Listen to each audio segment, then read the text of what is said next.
வணக்கம். ஆகாஷ்வாணி புதுச்சேரி மாநில செய்திகள் வாசிப்பவர் வான்மதி.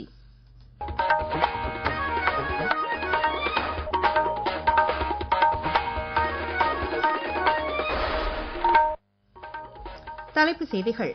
பஹல்காம் தீவிரவாத தாக்குதலின் பின்னணியில் பிரதமர் திரு நரேந்திர மோடி இன்று புதுடெல்லியில் தேசிய பாதுகாப்பு ஆலோசகர் திரு அஜித் தோவலுடன் ஆலோசனை நடத்தியுள்ளார்.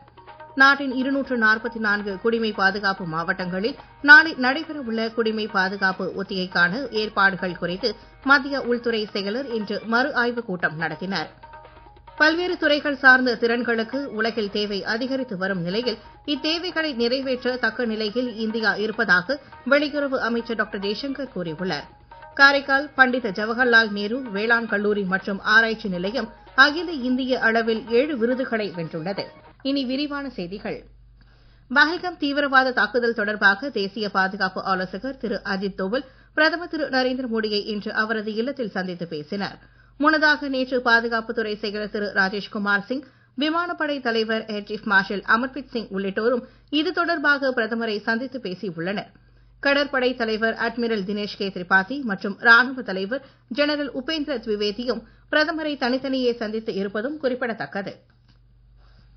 நாடு முழுவதும் குடிமை பாதுகாப்பு மாவட்டங்களாக வகைப்படுத்தப்பட்ட 244 மாவட்டங்களில் நாளை நடைபெறவுள்ள குடிமை பாதுகாப்பு ஒத்திகைக்கான ஏற்பாடுகள் குறித்து மத்திய உள்துறை செயலர் திரு கோவிந்த் மோகன் இன்று மாநிலங்கள் மற்றும் யூனியன் பிரதேசங்களின் தலைமை செயலர்களுடன் காணொலி காட்சி மூலம் மறு ஆய்வுக் கூட்டம் நடத்தினார். புதுடெல்லியில் குடிமை பாதுகாப்புத்துறை மற்றும் தேசிய பேரிடர் மீட்புப் படையின் தலைமை இயக்குநர்களும் இதர மூத்த அதிகாரிகளும் இக்கூட்டத்தில் கலந்து கொண்டனர். நாளைய குடிமை பாதுகாப்பு ஒத்திகை குறித்த கூடுதல் விவரங்கள். போர் சூழல் ஏற்பட்டால் எப்படி செயல்படுவது என்பது குறித்த குடிமை பாதுகாப்பு நடவடிக்கைகளின் ஒருங்கிணைப்பு மற்றும் செயல்திறனை மதிப்பிடும் நோக்கிலான இந்த குடிமை பாதுகாப்பு ஒத்திகை கிராமங்கள் உட்பட பல்வேறு நிலைகளில் மேற்கொள்ளப்பட உள்ளது. வான் தாக்குதல் பற்றிய எச்சரிக்கை நடைமுறைகள், இந்திய விமானப்படையினர் உடனான ஹாட்லைன் மற்றும் ரேடியோ தொடர்பு வசதிகள் மற்றும் கட்டுப்பாட்டு அறைகளின் செயல்பாடுகள் சரியாக உள்ளதா என்பது குறித்து இந்த ஒத்திகையின் போது மதிப்பிடப்படும். அவசர கால இருட்டடிப்பு, போர் முக்கியத்துவம் வாய்ந்த கட்டிடங்களின் உருமறைப்பு மற்றும் பாதுகாப்பான இடங்களுக்கு மக்களை மாற்றுவதற்கான திட்டங்கள் குறித்த பயிற்சிகளில் சம்பந்தப்பட்ட அனைத்து தரப்பினரும் ஈடுபடுத்தப்பட உள்ளனர். எதிரிகள் தாக்கினால் பாதுகாத்துக் கொள்வது எப்படி என்பது குறித்து சிவிலியன்கள் மற்றும் மாணவர்களுக்கு பயிற்சி அளிக்கும் பணிகளும் இந்த ஒத்திகையில் அடங்கும். தீயணைப்பு மற்றும் மீட்பு பணிகள் தொடர்பான ஒத்திகையில் ஈடுபட நாடு முழுவதும் NCC மாணவர்களும் முழு அளவில் முடுக்கிவிடப்பட்டுள்ளதாக NCC தலைமையகம் தெரிவித்துள்ளது. பிரதமர் திரு நரேந்திர மோடி இன்று ஆஸ்திரேலிய பிரதமர் திரு ஆண்டனி அல்பீனஸை தொடர்பு கொண்டு 2வது முறையாக பிரதமர் பதவிக்கு தேர்ந்தெடுக்கப்பட்டதற்கு வாழ்த்து தெரிவித்தார். இரு நாடுகளுக்கும் இடையிலான விரிவான கூட்டாண்மை உறவுகளை மேலும் வலுப்படுத்திக் கொள்ள இரு தலைவர்களும் உறுதிப்பாடு வெளியிட்டனர். பிராந்திய பிரச்சினைகள் மற்றும் பரஸ்பர அக்கறை உள்ள சர்வதேச பிரச்சினைகள் குறித்து கருத்துகள் பரிமாறிக் கொள்ளப்பட்டன. இவ்வாண்டு இந்தியாவில் நடைபெறவுள்ள குவாட் உச்சி மாநாட்டில் கலந்து கொள்ள இந்தியா வருமாறு ஆஸ்திரேலிய பிரதமர் திரு அல்பனீஸுக்கு பிரதமர் திரு நரேந்திர மோடி அழைப்பு விடுத்தார். ஆஸ்துமா நோயை ஆரம்ப கட்டத்திலேயே கண்டறிந்து உரிய சிகிச்சை அளிக்க வேண்டியதன் அவசியத்தை மத்திய சுகாதாரத்துறை அமைச்சர் டாக்டர் JP நட்டா வலியுறுத்தியுள்ளார். இன்று உலக ஆஸ்துமா தினத்தை ஒட்டி சமூக ஊடகத்தில் வெளியிட்டுள்ள பதிவில், ஆஸ்துமா குறித்து விழிப்புணர்வை மேம்படுத்தி நாட்பட்ட ஆஸ்துமா நோயினால் பாதிக்கப்பட்டவர்கள் மீதான அக்கறையை அதிகரிப்பதற்கான வாய்ப்பாக இந்நாள் அமைவதாக கூறியுள்ளார். ஆஸ்துமா நோயினால் ஏற்படும் சிக்கல்களை குறைத்து நாட்டில் சுவாசம் தொடர்பான ஆரோக்கியத்தை மேம்படுத்த மருத்துவர்கள், கொள்கை வகுப்பாளர்கள் மற்றும் சமூகத்தினர் ஒருங்கிணைந்து செயல்பட வேண்டும் என்றும் அமைச்சர் வலியுறுத்தியுள்ளார். சுவாசம் தொடர்பான அறிகுறிகளை மக்கள் புறக்கணிக்க வேண்டாம் என்றும், சுவாச பிரச்சனையை தூண்டக்கூடிய காரணிகளை அனைவரும் தவிர்க்க வேண்டும் என்றும் மத்திய சுகாதாரத்துறை இணை அமைச்சர் திருமதி அனுப்பிரியா பட்டேல் கூறியுள்ளார். வாழ்க்கை முறைகளின் மேம்பாடு, மாசு கட்டுப்பாடு மற்றும் விழிப்புணர்வு மூலமாகவே ஆஸ்துமா நோயை தடுக்க முடியும் என்றும் அவர் கூறியுள்ளார். இந்தியாவில் கடந்த நிதியாண்டில் மேற்கொள்ளப்பட்ட 5இல் 4 டிஜிட்டல் பரிவர்த்தனைகள் UPI வசதி மூலம் மேற்கொள்ளப்பட்டதாக ரிசர்வ் வங்கி தெரிவித்துள்ளது. UPI பண பரிவர்த்தனைக்கான QR கோட் கட்டமைப்பு கடந்த நிதியாண்டில் 91.5% விரிவடைந்திருப்பதாகவும், இதனால் கிரெடிட் அட்டை மூலமாக பரிவர்த்தனைகளின் வளர்ச்சி விகிதம் 7.94% குறைந்திருப்பதாகவும் ரிசர்வ் வங்கியின் அறிக்கையில் தெரிவிக்கப்பட்டுள்ளது. கடந்த நிதியாண்டில் UPI வசதி மூலம் 24.77 லட்சம் கோடி ரூபாய் அளவிற்கு பண பரிவர்த்தனைகள் மேற்கொள்ளப்பட்டுள்ளன. பரிவர்த்தனைகளின் எண்ணிக்கை அடிப்படையில் இது கடந்த ஆண்டை விட 36% வளர்ச்சியாகும். நீங்கள் கேட்டுக்கொண்டிருப்பது மாநில செய்திகள். ஆகாஷ்வாணி செய்திகளை நேயர்கள் உடனுக்குடன் தெரிந்து கொள்ள எமது புதுச்சேரி மண்டல செய்தி பிரிவின் சமூக ஊடகங்களான @airnews புதுவை என்ற எக்ஸ் பக்கத்தையும், all India radio news Puducherry என்ற Facebook பக்கத்தையும், @RNU புதுச்சேரி என்ற யூடியூப் சேனலையும் அணுகலாம்.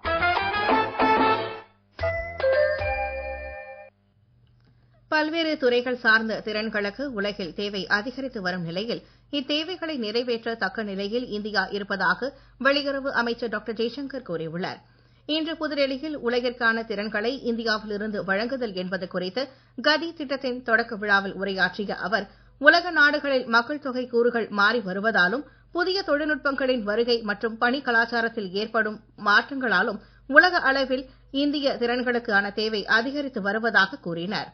சமகாலத்தின் இத்தகைய தேவைகளை பூர்த்தி செய்யும் நிலைக்கு இந்தியாவை உயர்த்தவே பல்வேறு திறன் மேம்பாட்டு திட்டங்கள் மற்றும் தொழிற்கல்வி முயற்சிகளை அரசு மேற்கொண்டு வருவதாகவும், இதற்கு அப்பாற்பட்டு நாடு முழுவதையும் இத்தகைய முயற்சிகளில் ஈடுபடுத்தும் அணுகுமுறைக்கு அவசியம் இருப்பதாகவும் அவர் குறிப்பிட்டார்.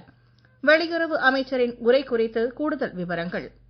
தற்போது 34 மில்லியன் இந்தியர்கள் மற்றும் இந்திய வம்சாவளியினர் வெளிநாடுகளில் பணிபுரிந்து வருவதாக வெளியுறவு அமைச்சர் தெரிவித்தார். இதில் 1/3 பங்கினர் வளைகுடா நாடுகளிலும் மற்றவர்கள் இதர முன்னேறிய நாடுகளில் இருப்பதாகவும் அவர் கூறினார். அண்மை காலங்களில் ஜெர்மனி, ஆஸ்திரேலியா போன்ற நாடுகளில் இந்திய பணியாளர்கள் அதிகம் வரவேற்கப்படுவதை அவர் சுட்டிக்காட்டினார். குறிப்பாக வெளிநாடுகளின் கடல் வணிகம், விமான பயணம், விருந்தோம்பல் போன்ற துறைகளில் இந்தியர்கள் அதிகம் பயன்படுத்தப்படுவதாகவும், கொரோனா பெருந்தொற்றை தொடர்ந்து இத்துறைகளில் சவால்கள் அதிகரித்திருப்பதால் இந்தியாவிற்கு புதிய வாய்ப்புகள் திறக்கப்பட்டுள்ளதாகவும் வெளியுறவு அமைச்சர் தெரிவித்தார். செமிகண்டக்டர் போன்ற நவீன துறைகளில் ஆள் பற்றாக்குறை காரணமாக உலக அளவில் வளர்ச்சியே குறைந்துவிட்ட நிலையை இந்தியாதான் சரிப்படுத்த முடியும் என்றும் அவர் மேலும் குறிப்பிட்டார்.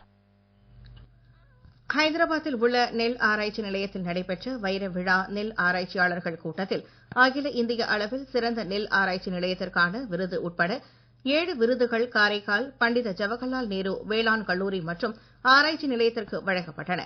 நாடு முழுவதிலும் இருந்து 100க்கும் மேற்பட்ட ஆராய்ச்சி நிறுவனங்களைச் சேர்ந்த விஞ்ஞானிகள் இக்கூட்டத்தில் கலந்து கொண்டு புதிய நெல் ரகங்கள் மற்றும் சாகுபடி தொழில்நுட்பங்கள் பற்றிய ஆராய்ச்சி முடிவுகளை பகிர்ந்து கொண்டனர்.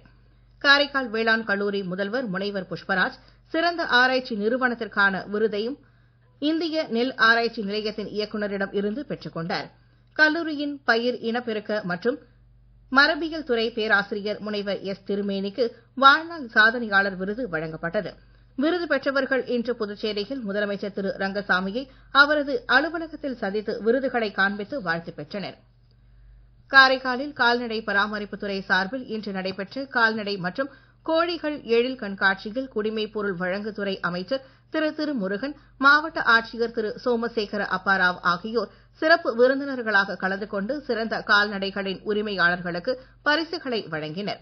புதுச்சேரி அரசு விவசாயிகள் மற்றும் பொதுமக்களை தேடிச் சென்று கால்நடைகளை வழங்கி வருவதாகவும், இதனால் கால்நடை உள்ளிட்ட ஆதாரங்கள் பெருகும் என்றும் அமைச்சர் கூறினார்.